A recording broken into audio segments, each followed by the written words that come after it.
Let's take a look at some of the key characteristics of controlled demolition. First, we have a sudden onset of destruction at the base of the structure. We have straight down symmetrical collapse into its own footprint, because demolition waves remove the column support, resulting in a free fall speed, virtually, through the path of what was the greatest resistance, thousands of tons of structural steel. We have a total dismemberment of the steel structure, so it's loaded and ready for shipment.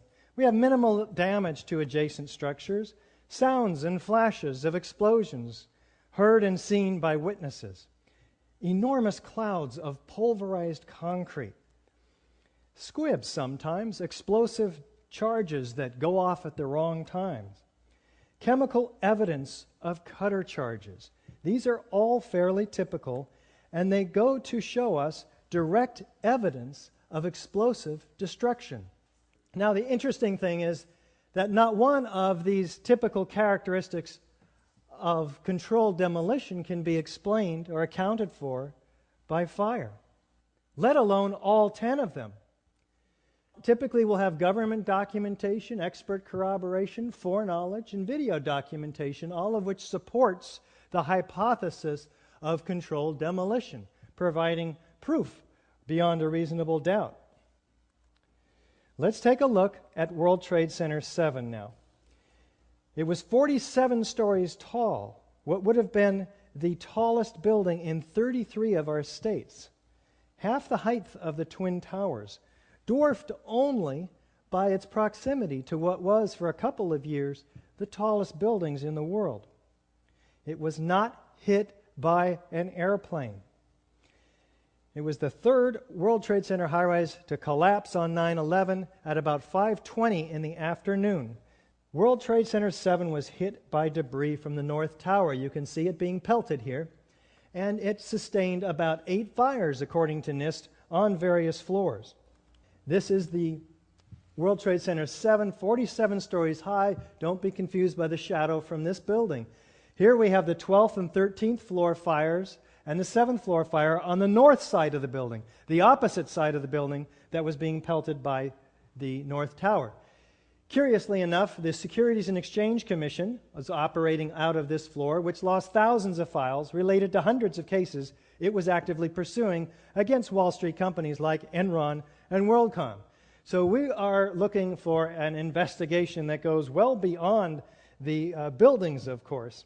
Now let's take a look at the evidence of World Trade Center 7 and see how it stacks up against the typical features of a controlled demolition, starting with, is there a sudden onset of destruction? Let's listen to this emergency word. We were watching the building actually because it was on fire. The bottom floors of the building were on fire, and we heard this sound that sounded like a clap of thunder. Turned around, we were shocked to see that the building was, it looked like there was a shock wave ripping through the building, and the windows all busted out, and it was horrifying. And then, about a second later, the bottom floor caves out, and the building followed after that, and we saw the building crash down all the way to the ground. We were in shock, and then a sound of a clap of thunder, a shock wave ripping through the building, and windows busting out, and then the building coming down. Do we have a straight-down symmetrical collapse into the building's footprint?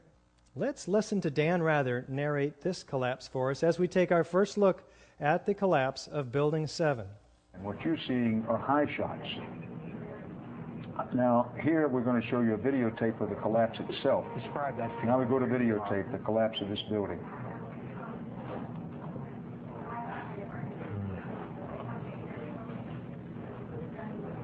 It's amazing. Amazing, incredible, pick your word. For the third time today, it's reminiscent of those pictures we've all seen too much on television before, when a building was deliberately destroyed by well-placed dynamite to knock it down. What, Dan? Deliberately destroyed by well-placed dynamite to knock it down?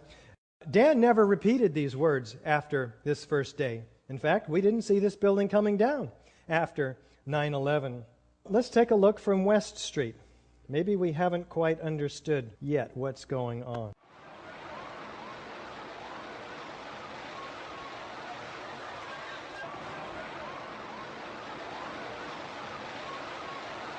Well, I'm not quite convinced yet. Let's take a look in this side-by-side comparison with a known controlled demolition on the right.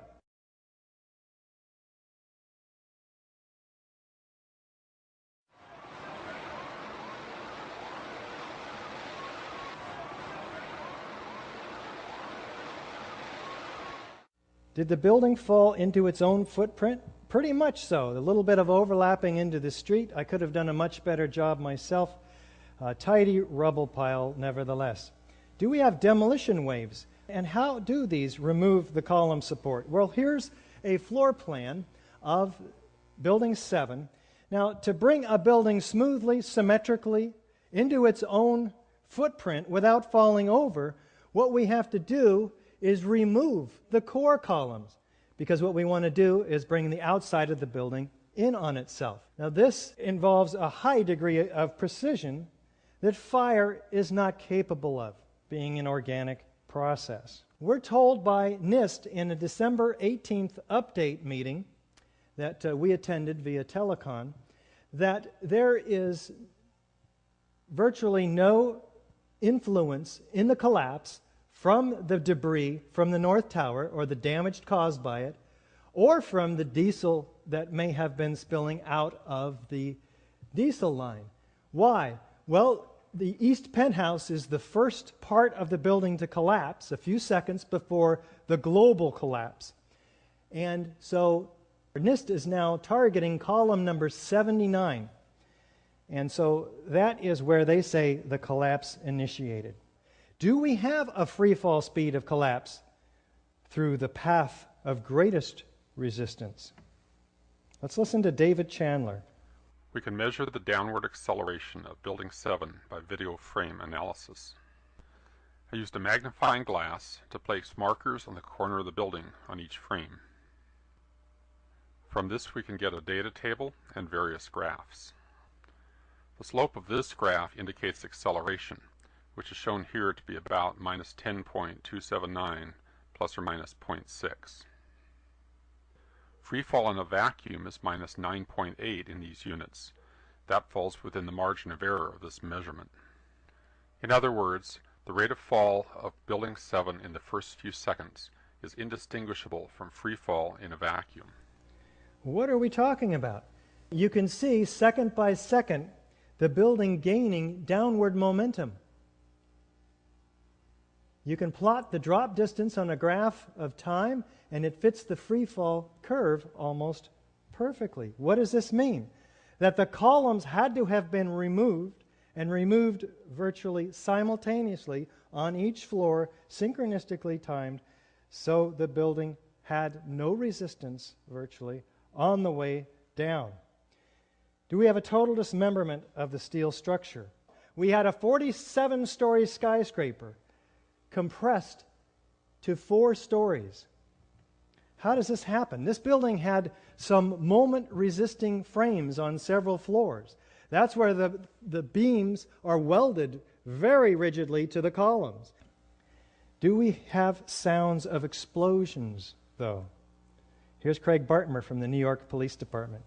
And the whole time you hear thum, thum, thum, thum, thum. So,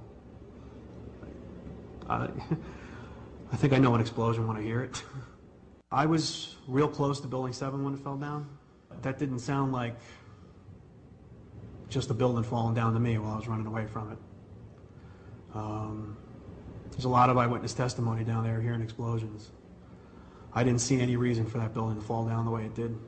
And a lot of guys should be saying the same thing. How about Kevin McPadden, former Air Force Special Operations Search and Rescue? He came back over with his hand over the radio, and what sounded like a countdown. And at the last few seconds, he took his hand off, and you heard 3, 2, 1, and he was just saying, "Just run for your life, just run for your life." And then it was like another 2, 3 seconds, you heard explosions, like ba-boom.